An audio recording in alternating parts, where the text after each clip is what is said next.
Koreyaning bog'cha oyalari haqida g'iybatlashamiz. Xullas, 2 yoshli o'g'limni mart oyidan boshlab bog'cha oyasi o'zgardi va bog'chasini birinchi kunidanoq bog'chaga o'zim sovuni olib borganimda bog'cha oyasi men bilan so'rashgani daji chiqmadi. G'alati bo'ldim, chunki boshqa bolachalarning oyasi chiqdi, ota-onalar bilan so'rashdi, tanishganimdan xursandman, bu yili bolangga men qarayman deb turib so'rashib chiqib ketdi oyalar. Lekin bizni oyamiz chiqmadi, men bilan so'rashmadi, sal g'alatiroq bo'ldim. Mayli deb o'g'limni bog'chasiga tashab keldim. Keyin bog'chasidan olgani borganimda oyasi olib chiqdi, men bilan so'rashgani ham yo'q. Sovuni, oyoq kiyimini menga berdilar. Keyin men qarab turibman, gapirarmikin, bugun o'g'lim nimalar qildi, nimalar yedi, nimalar gapirdi, qiziqyapman men. Onaman-ku. Kutib turibman, gapirmayapti. Keyin so'radim, ovqatini yaxshi yedimi deb turib karischasiga so'rasam, qo'rqib ketdi. Bu boshqa davlatdan kelgan karis tilini ham bilarkan degandek g'alati bo'lib qo'rqib ketyapti. Men g'alati bo'lib ketdim. Karis tilini ham bilasizmi deb gapirganiga nechi?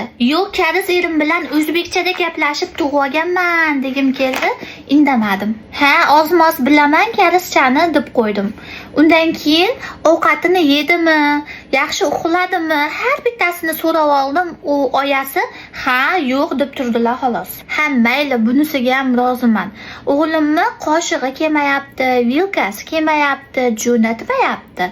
Lekin oyasiga ataylab yozmadim, yana mendan ayib topmoqchi bo'lyapti deb o'ylamasin deb ataylab yozmadim. Ikkinchi kuni ham kelmayapti, uchinchi kuni ham kelmayapti, oxiri yozdim. Oyasi iltimos qoshig'i bilan shunday lo'shkasini, vilkasini shunday jo'natib yuboring, shunday yuvib qo'yay deb turib yozishga majbur bo'ldim, keyin jo'natib yubordi. Ha, mayli, bunga ham ko'zni yumamiz. Bir kuni o'g'limni olgani borganimda betlari quruqshilab, qo'llari quruqshilab, qizarib chiqsa bo'ladimi? Sirazu rasmga oldimda qaynonamga jo'natdim. Qani, oyasi namlantiruvchi kremini surtab qo'ymabdi, shunaqa qizarib ketibdi yuzi bilan qo'li desam, qaynonam ha, mayli, esidan chiqib qolgandir-da, qo'yaver bo'lib turadi, hali yangi ekan-u dedilar. Ha, mayli deb unisiga ham ko'zimizni yumdik. Keyingi kun esa o'g'limga boshqa bolachani pampersini kiydirib jo'natib yuboribdi. Mayli, boshqa bolachani pampersi bo'lsa ham mayli, o'ziga kichkina razmerdagi pampersni kiydirib qo'yibdi. Bechora bolamni chumbili qiyshayib qolgan. Shunga sirazu rasmga oldim-u qaynonamga jo'natdim. Qarang, boshqa bolachani pampersini kiydirib qo'yibdi. Yana o'ziga kichkina razmerdagi pampers ekan desam, ha, mayli, adashib ketganda qo'yaver dedi. Bunisiga ham ko'zimizni yumdik. Keyin o'g'lim gripp bo'lib qoldi. Kasal bo'lib qolgani uchun grippga qarshi dorisi bilan birga bog'chaga jo'natdim. Lekin oyasiga dorisini ichirib qo'ying deb SMS yozish esimdan chiqib qolibdi. Odatda ota-ona SMS yozish majbur. SMS yozgandan keyingina bolasiga dorini ichirishadi. Ungacha ichirish mumkin emas. Men SMS yozish esimdan chiqib qolibdi, lekin oyasi dorisini ichirib qo'yibdi. Keyin meni esimga kech kelgani uchun oyasiga yozdim. Shunaqa dorisi bor edi. Ichirdingizmi, ichirmadingizmi? Ichirgan bo'lsangiz nechida ichirganingizni aytib qo'ying deb turib SMS yozsam, "Albatta ichirganman" dedi. Agar o'g'limni sumkasiga boshqa begona allambalo narsani solib qo'ygan bo'lsa, o'shani ham ichirib yuboradi deganimi? Men yozmadim-ku ichirib qo'ying deb. Nimaga ichiradi? U nima ekan u ichiradilar?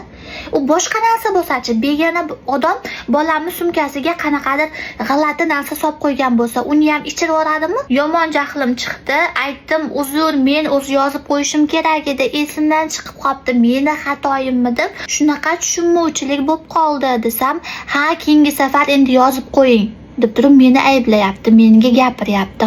Tipa jahli chiqqanday.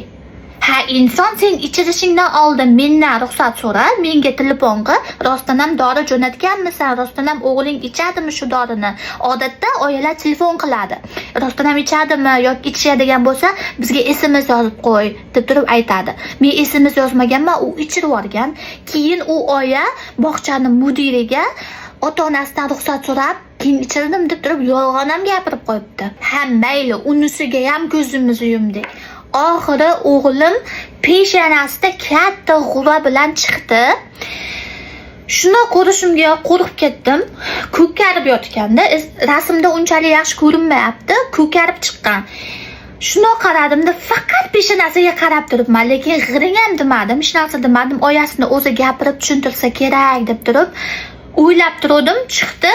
Hech narsa demayapti oyasi. Bugun ovqatini yaxshi yedi, bugun yaxshi uxladi, shunaqa qildi. Gapirmayapti. Oxirigacha ataylab kutib turibman, gapiradilarmi, yo'qmi deb.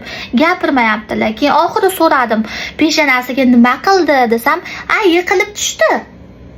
Dedilar xolos. Boshqa hech narsa gapirmadi. Lekin meni ko'rdi-yu, ikkita ko'zim peshonasida turganini, shuni qarab turibdi, ko'rib turibdi. Men nimani o'ylayotganimni shuni bilsa bo'ladi-da meni yuzimdan, ashidagi holatda. Lekin u haqida gapirmayapti-da, indamayapti. Odatda shu peshonasi bilan yiqilib tushdi, shunaqa xudo bo'lib qoldi, uyga borib dorisini surtab qo'ying desa bo'ladi. Yoki yiqilib tushdi, qo'rqmang, dorisini surtab qo'yganmiz, siz ham uyga borganda dorisini surtab qo'ying desa bo'ladi. Yo'q, u haqida indamayapti, menga gapirmayapti, meni jahlim chiqyapti u haqida gapirmagani uchun. Keyin oyasini oldida shatta telefonga rasmga oldim. Oyasi kirib ketgandan keyin srazu birinchi bo'lib Kariz qaynonamga telefon qildim. Shunaqa bo'ldi, endi boshqa chidolmayman. Shu paytgacha chida deding, boshqa chidolmayman deb yig'lab gapiryapman Kariz qaynonamga. Keyin u bog'chani mudiri bilan Kariz qaynonam tanishlar. Shuning uchun qaynonam telefon qildilar mudirga. Keyin tushuntirdilar holatni. Mudir уже bilib turgan ekan holatni. Mudir aytgan ekan bir-ikki marta oyasiga, bolaga namlantiruvchi krem surtab qo'y, beti qizarib ketibdi, quruqshilab ketibdi. Keyin peshonasi g'ura bo'lganda, men bolaga nima qildi, yaxshi qaramaysanmi deb ham gapiribdi. Mudir hammasini ko'rib turgan ekan. Keyin qaynonam telefon qilganda, bo'ldi, men oyasiga shuni gaplashaman, oyasi bilan keyin senga yana qaytadan telefon qilaman deb mudir telefonni qo'yibdilar. Xullas vaqt o'tib, mudir qaytadan qaynonamga telefon qilgan, aytdi, oxirgi marta shans beringlar, endi yaxshi qaraydi, o'zim ham tergab qo'ydim deb gapirdi. Qaynonam aytdi, yo'q. Onasi yig'lab menga telefon qildi, boshqa shans bera olmas ekan. Shu paytgacha kutdik, lekin o'zgarmadi. Iltimos eski oyasiga o'zgartirib beringlar deb turib iltimos qildik. Shu bilan oyasini o'zgartirib berishdi. Men ham o'zbekman, men ham sizlardaqa fikrliman. Mayli bola yiqilib o'sadi deb turib men ham o'ylab turdim, lekin oyasini qilig'ini qaranglar. U haqida gapirmadi ham menga. Agar indamaganimda indamasdan jo'natib yuborardi-da. G'alati ekan. U oya plus hushidan ketib qolmaslik uchun qanaqadir dori ichib yurar ekan. Men bunaqa dori ichib yuradigan bog'cha oyaga bolamni qaranglar, tilim ham aylanmay qolyapti. Bunaqa bog'cha oyaga ishona olmayman, dori ichib yuradigan bog'cha oyaga. Siz ishongan bo'larmidingiz? Ba'ziga insonlar aytibdi kommentimda, bola yiqilib, turtilib katta bo'ladi-da. Xo'p, men ham shunaqa o'ylayman, lekin hushidan ketib qolmaslik uchun dori ichib yuradigan bunaqa oyaga men bolamni topshirib qo'ya olmayman. Keyin men qanoq qilib bunaqa oyani bog'chaga oya qilib olganini ham tushunmayapman. Ertaga bir bola chiqsa-chi orqasidan. Nima bo'lsa ham, xullas eski oyasiga bolamni o'zgartirdim. Hozir juda ham yaxshi qarayapti. Eski oyasi agar kasal bo'lib qolganda dorisini birga jo'natsam, eski oyasi menga telefon qiladilar yoki SMS yozadi. Iltimos dorisini ichtirib qo'ying deb turib menga SMS yozib qo'ying, keyin ichtiraman deb turib aytadilar. Chunki mumkin emas, agar ota-ona ichir deb aytmasa, mumkin emas-da dorini ichirish. Undan oldingi oyasi mendan ruxsat so'ramasdan o'zi ichtirib qo'ygan va mudirga ota-onasidan ruxsat so'radim deb yolg'on ham gapirgan. Shuning uchun korotchi shunaqa gaplar bo'lib ketdi. Men bu haqida gapirmoqchi emas edim. Lekin gapirishga majbur bo'ldim, chunki Koreyada ham shunaqa holatlar bo'lib turadi. Keyin ba'ziga insonlar aytdi, yosh bolaga namlantiruvchi krem nimaga kerak? Hali yosh bola-ku deyshadi. Koreyada havo quruq, plus ba'ziga paytda juda ham quruq bo'ladi, plus suvlari juda ham xlorli. Yosh bolani suvga yuzini yuvganda quruq ushlab ketadi. Surtashga majbur holat Koreyada. Shuning uchun ham namlantiruvchi krem, ham ko'chaga tez-tez bog'chasidan aylantirgani olib chiqadi. SPF ham jo'natib yuborganman. SPF ham jo'natib yubor deyishgan. SPF ham surtashga majbur ular. Har ko'chaga aylanishga chiqqanda SPF gacha surtab qo'yishadi. Bu har bitta bog'chada bor narsa. Shuning uchun meni ustimdan bunaqa qilib kulmanglar yoki nito gapirmanglar. Chunki Koreyadagi holatni biz yaxshiroq bilamiz. Shuning uchun shunaqa bo'ldi deb turib sizlar bilan ulashmoqchiman. Koreyada ham bog'cha oyalari shunaqa mas'uliyatsiz bog'cha oyalari bor.